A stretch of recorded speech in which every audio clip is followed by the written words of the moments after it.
Hello, welcome once again to this journey with Mary during this period of Lent. Today, we're going to talk about Ash Wednesday. Today being Ash Wednesday, the 2nd of March, 2022. So, what is Ash?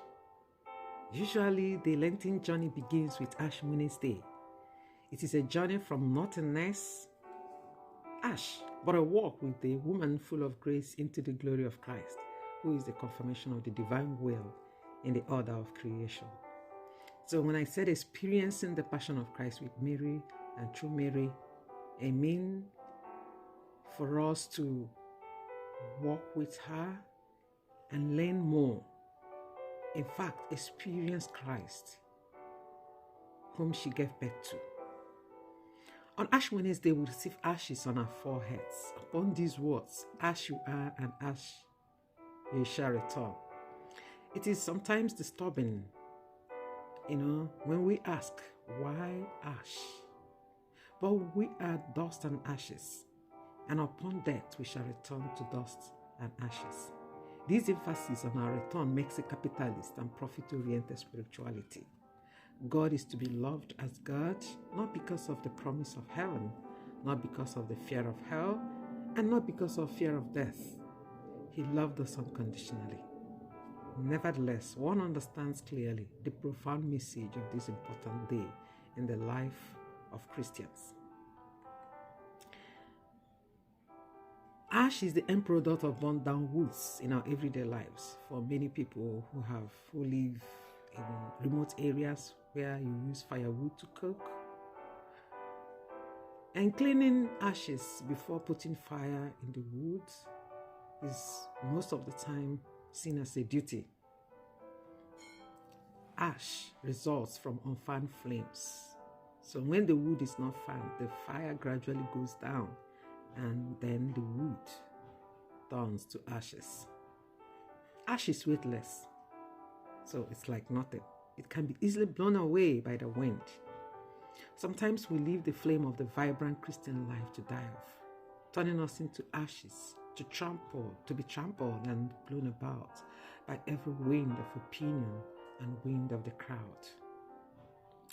On a day like this, we are invited to check the wood of virtues and prayer, whether the fire is still on or whether it is going down and turning to ashes. In some circumstances, ash is equated with dust.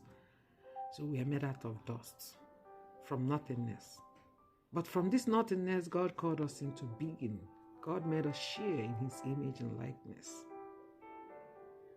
Sometimes we are overwhelmed by our nothingness, but we lose sight of the one who placed glory on nothingness, the God who raises the lowly and the poor from the dust to keep them and place them among the princes.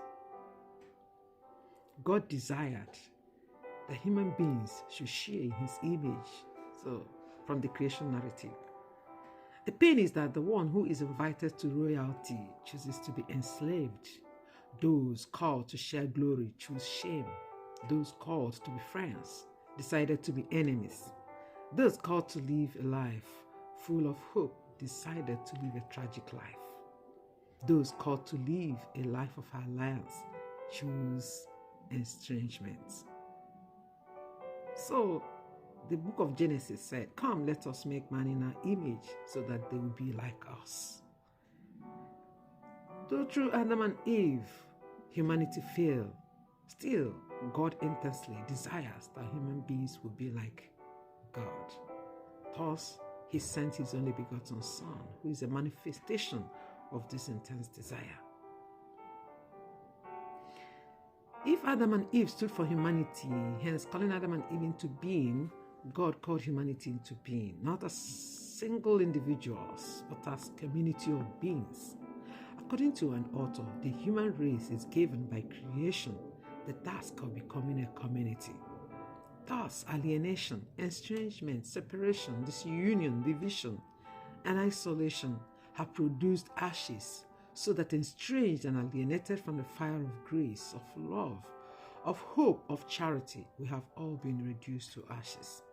The good news is that Christ can stop at nothing to raise these ashes into glory. We can think of what his scourging at the court of Pilate was directed at.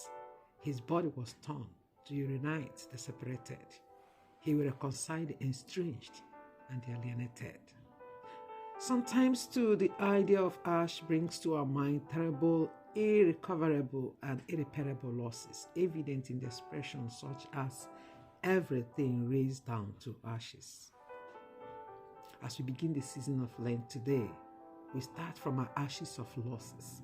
We start from the ashes of estrangement and alienation, ashes of unfanned flames of virtues, ashes of anxieties, fears, and worries, ashes of vices, self-inflicted wounds, guilt, uncertainties, ashes of doubts, ashes of wars and conflicts, ashes of illness and diseases and pandemic.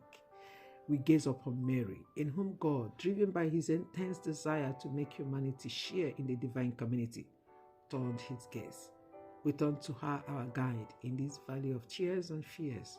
We allow her to hold us by the hand. As we journey with our Blessed Mother Mary this season, she directs her power and grace towards all our losses.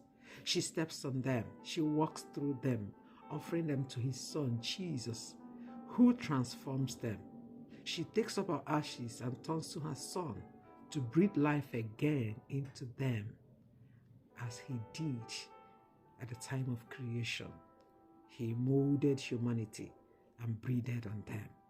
As we receive the ash on our faces and record our ashes, the Blessed Mother invites us to contemplate the passion in the heart of Christ, to meditate on the echo of the divine will, to make humanity called into being from ashes to bear the triune God's image and likeness. In the Holy Rosary, we meet our Mother Mary face to face as she takes us step by step, bead by bead, decade by decade, mystery by mystery, into the very echo arising from the Sacred Hearts. Mary, Refuge of Sinners, pray for us.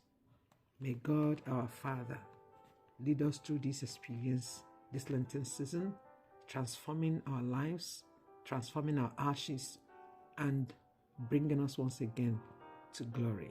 Amen.